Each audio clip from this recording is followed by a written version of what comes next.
اینجا نحوه جایگذاری ریشه ستون‌ها را ببینید.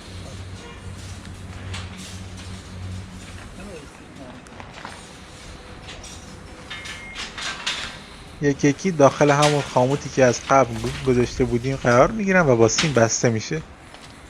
فاصله شون و نحوه قرارگیریشون هم توی نقشه مشخص شد، دقیقا مطابق نقشه انجام میشه.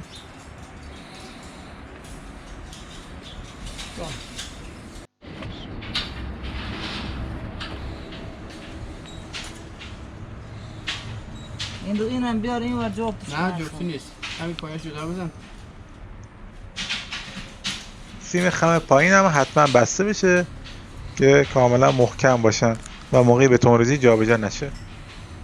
تمام میلیگردها به صورت عمود باشن، اینا رو حتما چک کنید، چون بعدا موقعی که میخوایم اوورلپ کنیم یا جوش سر به سر انجام بدیم اگه میلیگردها کج باشه به مشکل میخوره.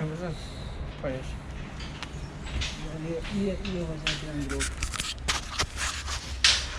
او برنم خود بریه کجا خود بریه خواهم بیام اینجا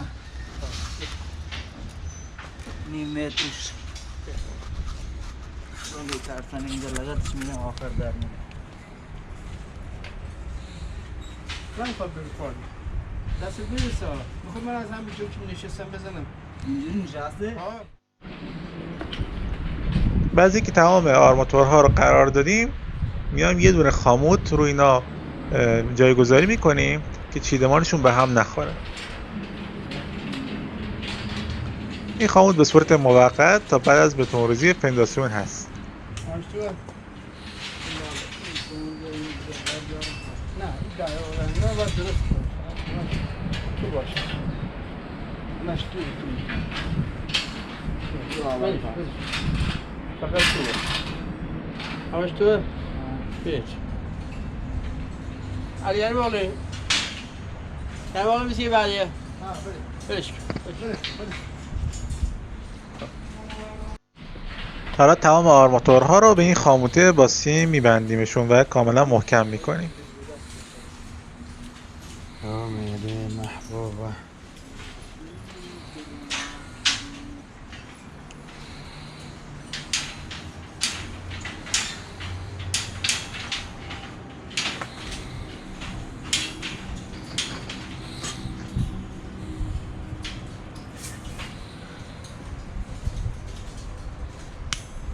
خب ممنون.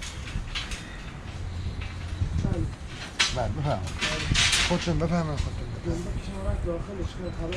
اشکال نداره الان خواهش میاد بالا. ممنون خیلی پسر خوبی بخواه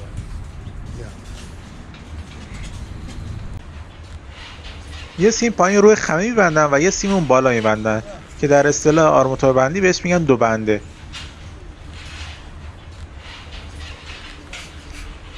جاهی هم مثل این کنجه که به صورت دوب بسته میشه میگن دولا سیم در اصطلاح آرماتور بندی. ریشه دیوار بارشی هم مثل ستون ها هستن، اینجا که نوشته وال 1 2 3 4 و 5. این دیوار بارشی هم میاد تو قسمت دیوار بارشی ها نگاه میکنیم. به طور مثال همین وال 5 که اینجا میبینید ابعاد ستون های 35 در 35 و 35 در 35 هستن هر دو طرف. میام تو قسمت دیوار بارشی ها، اینجا نوشته وال 5 بهمون وال 5 قسمت سکشن AA یعنی اینجا طبقه اول. خود دیوار بارشیه، ستون‌های دو سمته 35 در 35 4 تا فی 22 توی کنج میخوره کورنر و 4 تا فی 20 این وسط میخوره. این قسمت هم همینجور. دیوار بارشیه ضخامتش 30 سانته، یعنی از دو طرف این مقدار کم میشه. این دیوار وسط میشه 30 سانت ضخامتش. دو تا میلیگر اول و دو تا میلیگر آخرش نوشته ورتیکال یعنی میلیگردهای عمودی فی 22 هستن، این 4 تا. ما بقیه میلیگردها یعنی این وسط هرچی هست نوشته ورتیکال میلیگردهای عمودی فی 20 هر 10 سانتی متر. فاصله هاشون بس 10 سانتی متره، همشون فی 20 هستن. این 4 تا میلیگرد اول خاموت بسته میشه فی 10 هر 7 سانتی متر. اینجا هم باز خاموت بسته میشه فی 10 هر 7 سانتی متر. این وسط دیگه سنجاقی میخوره و خاموت به صورت کامل اینجوری نداریم. برای اجرای ریشه دیواربارشی ها ابتدای میلگر رو به این صورت میبندیم که در واقع دو سر ستون رو به همدیگه وصل میکنه و بعد به عنوان یک تکیهگاه برای اجرای ریشه دیواربارشی عمل میکنه.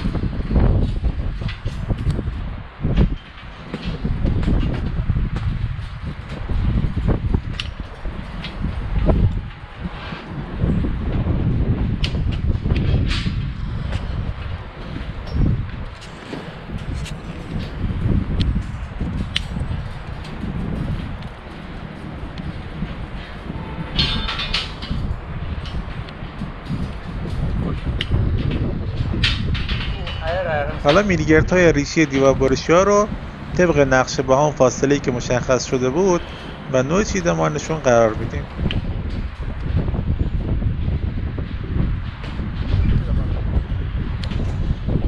ریشه دیواربارشی ها رو تو قسمت پایین به این دوتا آرماتور میبندیم و در قسمت بالا به اون تکیه‌گاهی که گذاشته بودیم.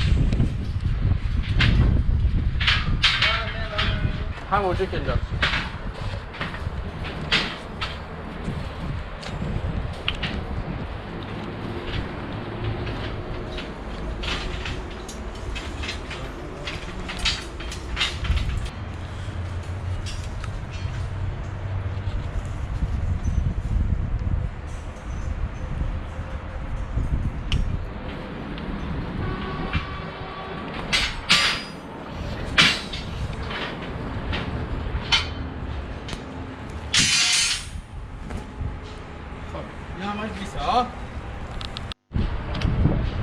ریشه دیواربارشی هم به صورت کوتاه بلند اجرا میشه.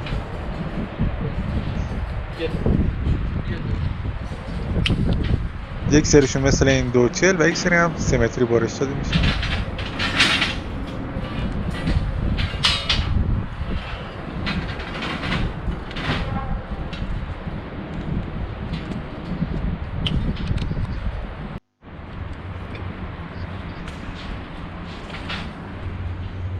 شبکه یک سمت که تکمیل شد میریم سمت متقابلش هم شبکه‌شو میبندیم.